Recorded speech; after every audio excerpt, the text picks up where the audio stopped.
Welcome to Plot Twist Radio, the show where creativity, storytelling, and the unpredictable path of the creative life all collide. I'm your host, Erin Egnatz. Sometimes the best stories don't start in film school. They start in an argument. Today's guest is proof that creativity doesn't always arrive politely. It shows up in the middle of a late-night debate, challenges everything you think you know, and dares you to prove your point with a story. After a 22-year career in law, Monte Albers de Leon began screenwriting on a dare, sparked by a heated conversation about artificial intelligence, humanity, and whether we're fundamentally good or doomed to lose ourselves to technology. What started as a notes app allegory about the Breakfast Club, an AI apocalypse, and Amazon workers in suburban Omaha turned into the story Good.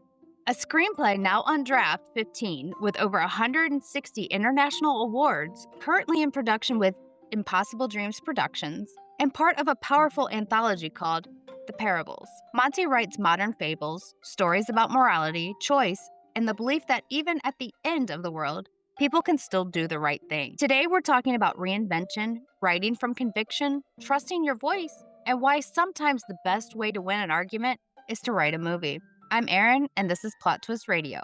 Let's get into it. Monty, first, thank you so much for coming on the show. I really appreciate it. I haven't had enough coffee this morning. I'm only on my first cup, so I get it. Okay, good. Could you tell the viewers a little bit about yourself?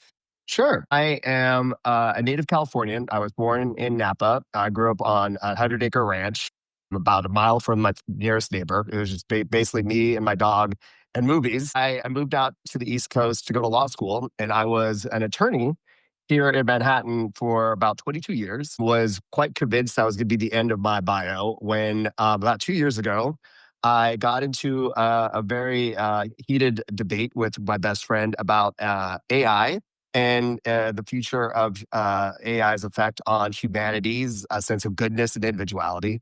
And he's a bit of a curmudgeon. And he was very, very adamant about the prospect of us becoming zombies and not having any sense of self, and that we were all doomed, and this would be the end of us. And I'm a little more of an optimist. And so I took the other tack and I said, listen, we as a species have been through tough times before. We've gotten through it. And even if, AI brought about the apocalypse, and even if the apocalypse happened to every type of personality, even if it happened to the cast of Severance, and even if the cast of Severance had worse jobs in the world, even if they worked for Amazon in suburban Omaha, Nebraska, they would still find a way to do the right thing. And I was so convinced I was right. I took out my phone, I opened up the notes app for the first time, and I wrote down my allegory so that the next morning at the breakfast table, the rest of our house guests would hear my argument and tell me I was right. And I did, and they did, but they said, listen, that's a really funny story. You should write a movie about it. And 10 weeks later, I wrote my very first script, and I have not looked back. And so I've been an aspiring and somewhat successful screenwriter ever since. I won a few awards, and that very first script is being produced right now with Don Cheadle reading for one of the parts. That's really cool. That's quite a journey. So you said you opened up the notes app. When you did that, were you feeling like, what was the feeling you were trying to capture? Was it humor, hope, Yeah. urgency? Yes, I thought that, you know what? Listen, this is something that could could could definitely be funny, but funny in a way that, like, maybe drops a message that, like, my dad used to like tell me these stories when I was very little about, like, his life before marriage, and the adventures he used to go get into. And I started to catch after a while that, like, these stories had, like, a point to them. That, like, there was always, like, some sort of, like, hidden meaning that he was trying to convey. And that he eventually would tell me he was trying to hide the sermon in the Sunday. And I kind of, like, remembered that when I was thinking of this story, and in some of the scripts I've written since. I've written 5 now. And the point is just trying to, like, give first and foremost a story of entertainment. Because if people don't want to watch or experience your story, they're not going to learn anything. So, like, you have to give them something that they want to see. But at the same time, maybe, like, on the way out of the theater, like, when they're getting in their car, they might, like, think, you know what, I kind of got something out of that. And so That was kind of like the spark that like I felt at the time, and that has kind of been my like my guiding principle ever since. Very interesting. I like your optimism when it comes to AI because, everybody's doom and gloom. It's gonna get us, blah, blah, blah. But, the ball's gonna keep rolling. So we kind of Right. gotta adapt with it or, And like the train's kind of left the station, right? So like right. you know what, like if if we want to roll with it, we gotta do something. Exactly. So I like that optimism because most of the time, you open up the Twitter or whatever it's called now, and everyone's just like, AI is coming to get us. AI is coming to get us. And I'm like, come on, people, let's just chill. Let's adapt, see what happens because we don't have Exactly. a choice. So you said that you worked in law. Um, Yeah. how did your legal career shape the way you approach the story, the structure, and character motivation? That's a great question. One of the things that I remember as being an audience member was always wanting to believe in the story and always being disappointed when I found something inauthentic. And when I would be watching something and just and not be able to suspend disbelief, saying this could never happen. And so when I started writing, I didn't want the audience to have that feeling. And the one thing that I was able to lead on was 2 decades of research skills. And I applied that, maybe too much. And, like, the parts of the story were, like, the script that I started in the beginning, where, like, the admiral in charge of the Pacific Fleet, it's his name, but, like, his first name is off by a letter. And you can look up that the drones that are being used are the actual drones that are being used today. Like I wanted to have like that persnickety his student getting his film degree in New York to be able to watch this movie and say, okay, that could happen. And so I wanted it to be believable because I wanted the audience to not only feel that this could happen and they could feel like they could see themselves in it, but that they could fully like immerse themselves in the story and feel that like what they were there. And if they were able to do that, then like what they can lose themselves a little bit and then they can enjoy the movie that much more. Absolutely. Yeah, I write mainly fiction, fantasy fiction, but the audience has to be able to relate to it still. There's gotta be some kind of relatable thing, and then they can escape. Yeah. Right. It's so important to, bridge that gap kind of for them. I totally So agree. yeah. So was it hard to unlearn the precision and restraint of like legal writing? I know that I Yes. have a hard time because I'm also an academic. So the academic writing and regular writing are way different. So I would imagine legal is the same thing. Turning off the dry, like, like structured think space of legal writing to allow for the technicolor creativity of screenwriting is like, it's shocking.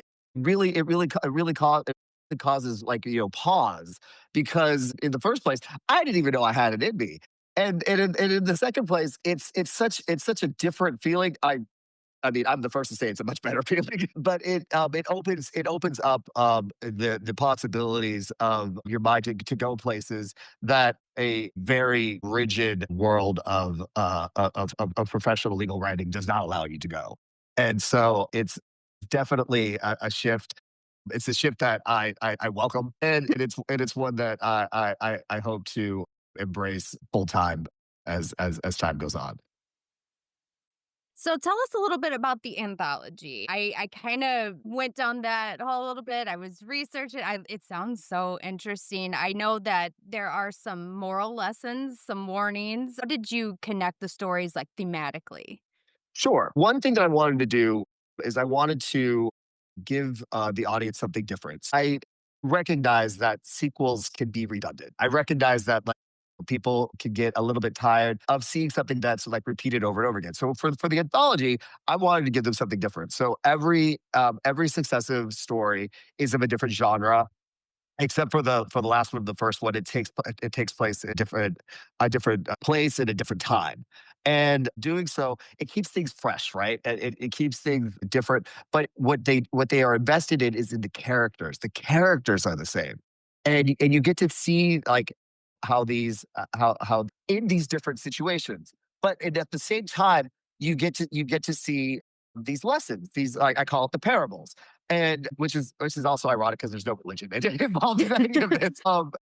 And so like in the first one, it's what happens when ordinary people deal with the potential end of the planet, and they're the heroes, and it's not the institutions and world leaders. It's just the people that you know every day that have to deal with this. And in the second one, it takes you back to us as when we're at our most formidable, us as coming of age and having to deal with the possibility of being given everything you want, but have to deal with the guilt of thinking you got it in a way that you didn't deserve. The protagonist deals with the accidental death of his boss, but it's ruled a suicide based on a sexual assault gone wrong, and so the firm rather than risk the liability promotes the kid exponentially, and so he has to deal with the fact that his life is so much better because he thinks he got away with murder. And so, like, how do you deal with that, like, on your conscience? And in the third one, it's dealing with the family dynamics of a one of the survivors of the second one being kidnapped by her own family and having to deal with, like, the severe abuse of loved one, weighing on her every day while just simply trying to find her way to individuality. Meanwhile, they're in a haunted mansion. So it gives you that backdrop duality. And in the last one, it's all these characters coming together and having to face the prospect of the world being at risk again. Knowing all, having lived all these experiences together, like having this epic conclusion of all those lessons learned throughout this anthology. So it revisits everything, giving the audience like a lot of food for thought, but at the same time, a different way to experience these lessons in different ways of entertainment. And I thought that it would be a nice gift to try something. First of all, to try something new, to swing for the bleachers. If this is something that the public could resonate with, and we'll see. It's done. The first one's going to get made, and we'll see if there's an appetite for more. I love that they all have different dramas going on, Right, but they all are kind of interconnected in the end. So I do right. love that. Um, Tell me about your writing process. Are you one of those that you sit down and just writes through and then goes back and edits, or do you do it like one step at a time? I honestly, like, I was shocked that, like, I had these stories that would just come out. I The last script that I wrote, which was the first script that was not part of the anthology, it's a remake of Mr. Smith Goes to Washington. I wrote it in 9 days. Yeah, and it's this process where, like, I will the idea will come to my head, and I will start to write it, and the rest of the story will just come out. And in that case, I was averaging 15 pages a day, and it'll just like I call it, like, I vomit it out. It just literally just comes out of me, and then I have to go back and I have to edit because it really is. It's like a bunch of word vomit that leaves me. But it's very interesting that, like, the story exists, that I don't know if it's just hidden there or if it just develops very quickly. But once it starts, it's very quickly formed. Gotcha.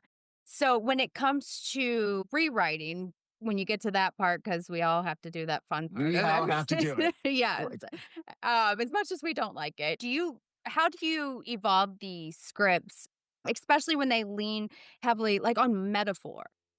yes. So it requires a lot of humility. It requires, like, a lot of willingness to hear perspectives. And I'm very fortunate to have producers for my first script. And literally, we went line by line, and at the end, and did a walkthrough. Like, I took notes on what they said. I held firm. Most of them, I took some version of their suggestion.